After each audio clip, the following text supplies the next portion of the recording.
मैं इस किताब को पढ़ते समय बहुत भावुक हो गया जब ये लिखते हैं उसकी माँ के जब जाते समय 1 किलो अरहर की दाल और जो सामान देती है झोला में, उस वक्त मुझे अपनी माँ याद आ रही थी कि कैसे मेरी माँ सुबह जाना होता था और उसके 1 दिन पहले लग जाती थी तैयारी में, दाल झोला में भरने और बोतल में सरसों का तेल और डब्बे में अचार भर के देती थी कि कहीं पढ़ने जा रहा है कैसे रहे। और वहाँ पे भी मेरी दादी याद आती है जब लक्ष्मण जी लिखते हैं कि वहाँ जाना तो राजनीति मत करना, जलसों से दूर रहना, आंदोलनों से दूर रहना। मुझे मेरी दादी याद आती है, कहती है तुम पढ़ने गए हो, पढ़ाई करना, राजनीति नहीं करना, यहाँ वहाँ घूमना नहीं। हर बात में दादी के हाँ में हाँ मिलाते थे, लेकिन जब ये चूंकि परिसर में पहुँचते थे 2-4 दिन तक वो बात रहती थी, लेकिन फिर जब आंदोलन शुरू होता था तो लंका गेट जाने से खुद को रोक नहीं पाता था।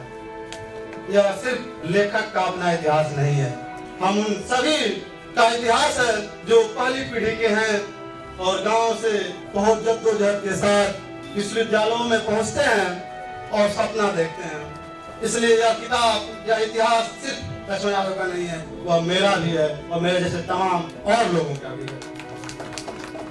जिस बात को हम लोग मंचों से गुफ्तगू में कहा करते थे कि इस तरह से प्रोफेसर की बहाली हो रही है विश्वविद्यालयों में, इस तरह से टाइटल पूछी जाती है, जाति पूछी जाती है, तो कई लोगों को लगता था इसका नहीं हो रहा होगा इसलिए ऐसा कह रहा है। लेकिन लक्ष्मण जी ने इस किताब के माध्यम से उन लोगों को विश्वास दिलाया कि नहीं ऐसा हो रहा है और सच में हो रहा है। यह किताब की बहुत बड़ी उपलब्धि है।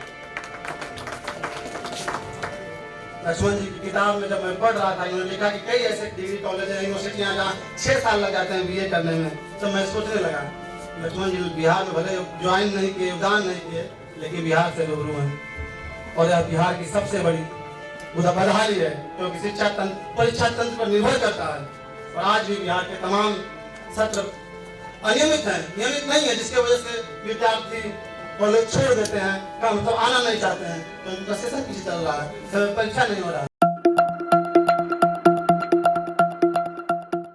अगर वजीफा स्कॉलरशिप ना होता तो हम जैसे लोग यहाँ तक कैसे पहुँचते, उसके बारे में आपने बताया।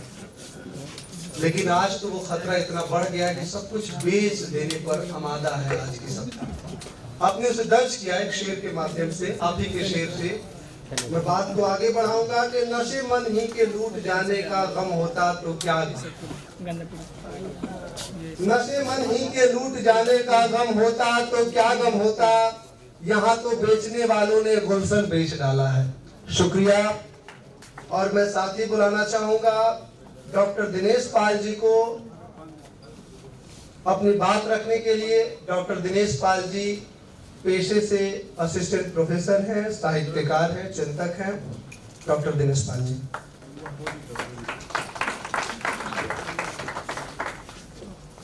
धन्यवाद मनोज जी। या आज का दिन मेरे लिए बहुत सुखद है। लक्ष्मण भाई से पहली बार आज आमने सामने मुलाकात हुई है। इस ऐतिहासिक किताब के लिए एक बार मैं इस मंच से इन्हें पुनः हार्दिक बधाई देता हूं।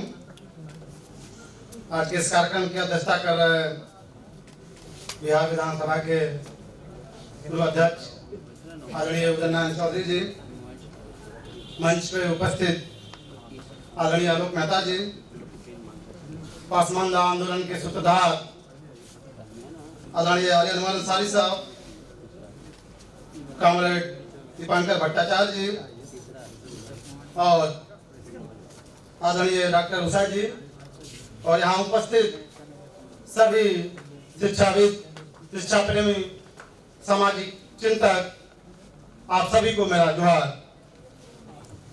इस किताब को मैंने बहुत पहले पढ़ा था जब आई थी उसी समय, आज फिर दोबारा पढ़ा। दूसरी बार पढ़ रहा था फिर कुछ नया दिख रहा था। और यह किताब मैं खरीदा किस परिस्थिति में मैं साझा जरूर करना चाहूंगा।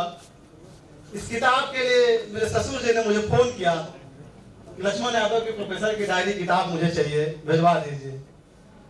मतलब मुझसे पहले उनके अंदर इच्छा जागी और उसी दिन 2 किताबें मैंने ऑर्डर की थी, एक उनके लिए एक अपने लिए।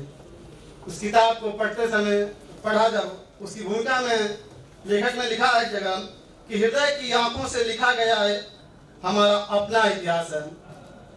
यह सिर्फ लेखक का अपना इतिहास नहीं है, हम उन सभी का इतिहास है जो पहली पीढ़ी के हैं और गांव से बहुत जद्दोजहद के साथ विश्वविद्यालयों में पहुंचते हैं और सपना देखते हैं। इसलिए यह किताब, यह इतिहास सिर्फ लक्ष्मण यादव का नहीं है, वह मेरा भी है और मेरे जैसे तमाम और लोगों का भी है।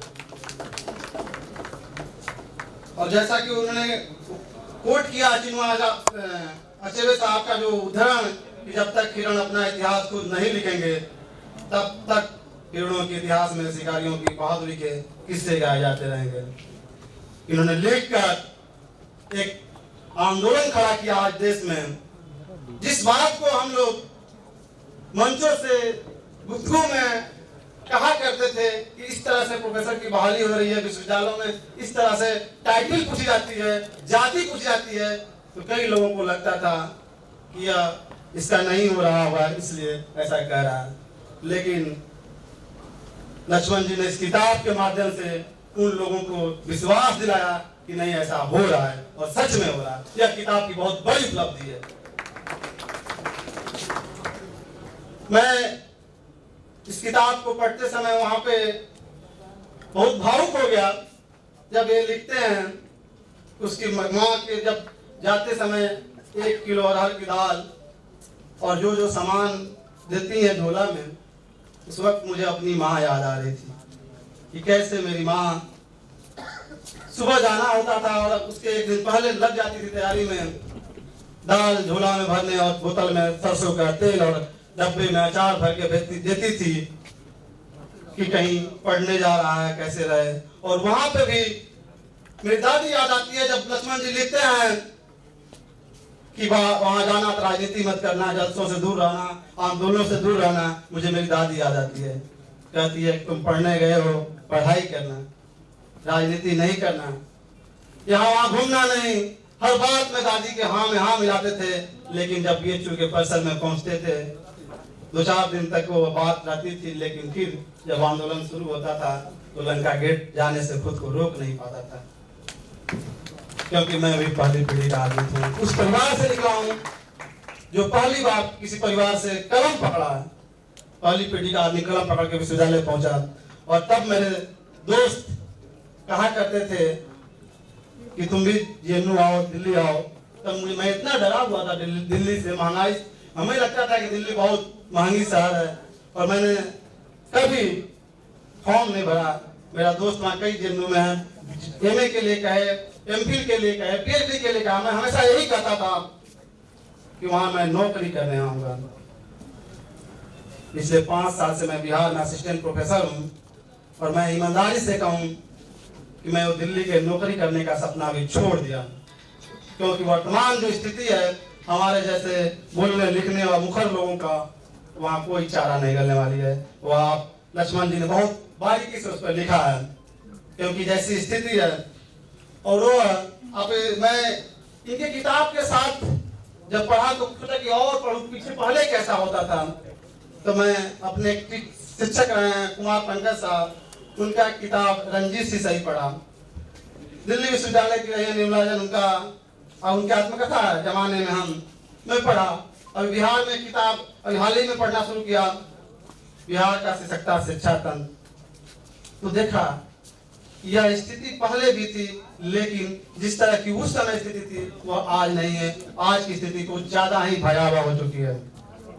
उसमें भी लक्ष्मण जी को दाद देनी होगी कि जिन BHU और दिल्ली के प्रोफेसर को पढ़ाया, वैसे जैसे उन लोगों ने जो संस्मरण और आत्मकथा लिखा वो अपने नौकरी के आखिरी पड़ाव में लिखा या नौकरी पूरी करने के बाद लिखी, लेकिन लक्ष्मण जी ने शुरुआत में ही बगावत कर दी।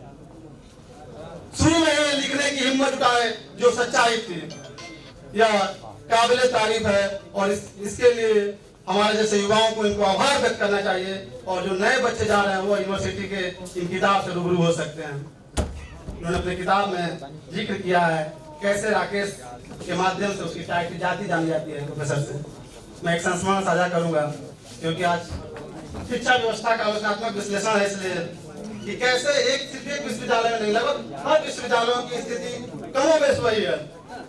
मैं एक बार एक अपने बहुत ही सीनियर शिक्षक के प्रोफेसर जो जिसे पढ़ा था उनके चैम्बर में मैं गया था। मेरे सामने मतलब सीनियर थे, मैंने पहचान नहीं रहा था उस समय, आज भी नहीं पहचानता हूँ, फिर मुलाकात नहीं हुई। वो गए तो पीएचडी करने के लिए, बोले सर मैं आपके अंडर में पीएचडी करना चाहता हूँ। उन्होंने कहा क्या नाम है, नाम बताया, टाइटल नहीं आया। पूछे पिताजी का क्या नाम है, फिर भी टाइटल नहीं आया। उन्होंने सीधे जाति पूछ ली, जैसे जाति बताया बोले कि अभी नेट पास की हो, जाकर जेआरएफ निकालो, जब फिर आना। मैं वही खड़ा था, मुझे लगा कि जेआरएफ वालों को सर बहुत तवज्जो दे रहे हैं। मैं बड़ी उत्साह से कहा सर मेरा जेआरएफ है।